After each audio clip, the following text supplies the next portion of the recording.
pesos na entrance fee, sulit na sulit sa Malaboracay na ganda ng Malamawi Beach sa Basilan. At ang inspirasyon sa isang obra ni national artist Fernando Amorsolo, tuklasin sa Camarines Norte. Yan at iba pa sa trip sa Taguig hatid ni Katrina Son.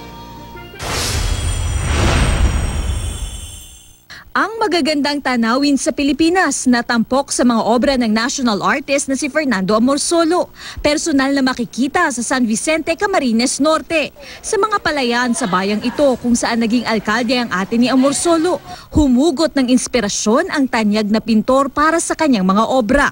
Bukod dyan, atraksyon din sa bayan ang kanilang malinis at malamig na Mananap River. May mga kubo rin kung saan pwedeng mag-picnic.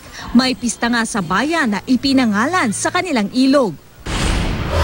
Malapulbos na buhangin at malakristal na tubig ang Malaboracay sa gandang beach na ito. Matatagpuan sa Isabela City, Basilan. Yan ang beach sa Malamawi Island.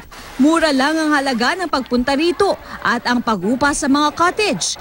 Pwedeng-pwede rin ditong mag-banana boat ride at jet ski.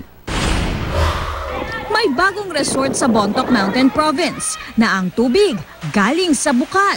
May enjoy di lang ang malinis at malamig na tubig, kundi ang view ng nakapaligid na kabundukan. Katrina Son, GMA News.